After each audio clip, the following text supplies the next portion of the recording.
Thank you very much, Dennis. So, welcome everybody, and with this particular session, I'll do a combination of, say, more focused breathing meditation and I call it the dark color meditation. And the reason why I use this, say, focusing on the dark color in the mind with the eyes closed, and it's sort of like a semi-dark room, is the reason it works so well is that because of the neutrality of it, drawing one's attention away from thoughts, from feelings, from the physical body. And I'll give that a spin, and you can see what you think about it. So just get yourself in a comfortable position with your back straight, head upright and comfortable. And make sure you can breathe fully into the base of the abdomen. And make sure there's nothing tight around the waist, the throat, and the wrists. So what I'll do is we'll start with this more neutral meditation to get some focus going. And the lights are dim enough for this one to work. So the way what it actually is the person sits in, say, like a dark or semi-dark room, and with eyes closed, you just gaze into that darkness, into that dark color that you see in the mind with absence of light. And when you do that, it draws, essentially because of the neutrality of that object, of that particular perception, drawing one's attention away from the physical body and drawing one's attention away from thinking and emotion. So instead of, with the vast majority of us, I mean, some people's minds are more busy than others, but when you develop that as a skill, you do it, it's almost like you're focusing on this neutral concept, which is not really connected very much with anything whatsoever. And this is why people are able to get peaceful with this particular meditation. So we'll start with that one. We'll do that one for, say, at least 10 minutes, and then we'll have 20 minutes for the Anapanasati, and then I'll do the talk straight after that.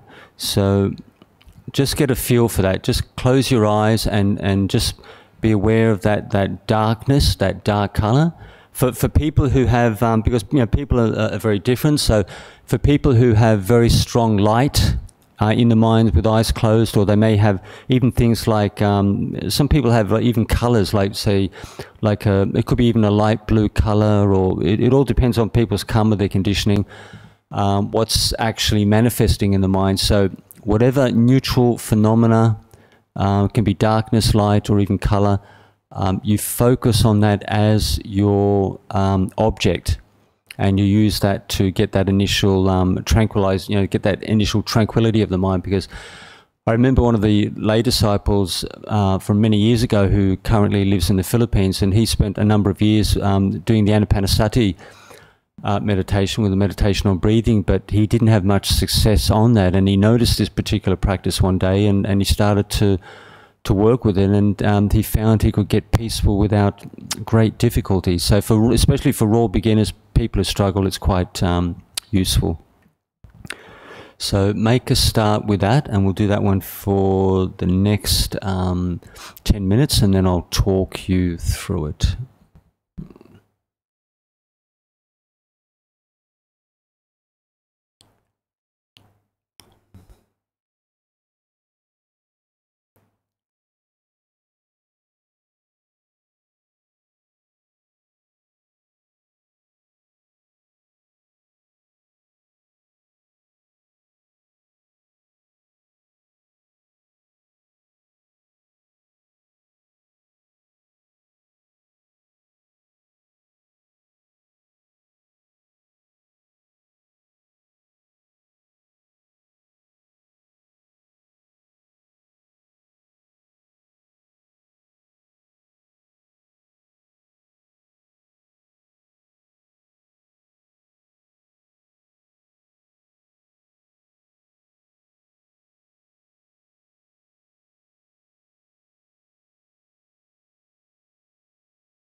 As we start with this meditation, just try to relax physically and emotionally as much as possible.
As you breathe, just take nice, slow, deep breaths right into the base of the abdomen to maximize the level of oxygen reaching your brain.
As you gaze into the darkness, just try to relax all the muscles around the eyes and the muscles in the face as well.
Now we'll move across to the breathing meditation. So what I want you to do now is focus on the feelings, the sensations around the mouth. And the reason I've done this practice for quite some time is the sensations in that area are very, very clear, very distinct, very easy to follow and track, and you usually find that people don't get distracted. It's not too, that area is not too fine in size. It's not too spacious where you just can't get a very, very say sharp focus for tranquility. So just focus as you focus on the feelings around the mouth, you will feel the breathing meditation on the periphery of that small area, which is enough to induce, it's like it's focused enough to induce tranquility of mind.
if your mind is still wondering at this point, still thinking too much, don't. It can be maybe, I wouldn't say a waste of time, but just keep bringing one's attention back again and again and again really doesn't cut the ice so much. What you need to do is investigate and understand those thoughts and feelings which are disturbing the natural peacefulness of the mind. So, you know, if you have a certain thought or a certain person or a certain event, I mean, why are you thinking about this in the first place? It's not really necessary at all at this point in time. So try to understand why you do what you do, why you think the way you do, why you have this certain feeling. Because once things are understood, then the mind relaxes, releases its grip, and one can release these things temporarily.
If you feel a bit tired or sleepy, you can sort of like either open one's eyes partially or fully to let more light into the mind, into one's awareness, and helps to increase the, say like the brightness of the mind, the alertness of the mind when people are tired.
So we're coming towards the end of the meditation. So with sort of like adjustments, with technique in the practice, just see what actually works for you, because the whole process with meditation is developing, like, say, like a skillful approach with technique to, say, get good results over 5, 10, 15 years plus. Half the business is it's not just effort, just putting forth energy, effort, but it's skill. That's where you become successful with meditation over time. So I'll ring the bell 3 times. You can open your eyes when you're ready.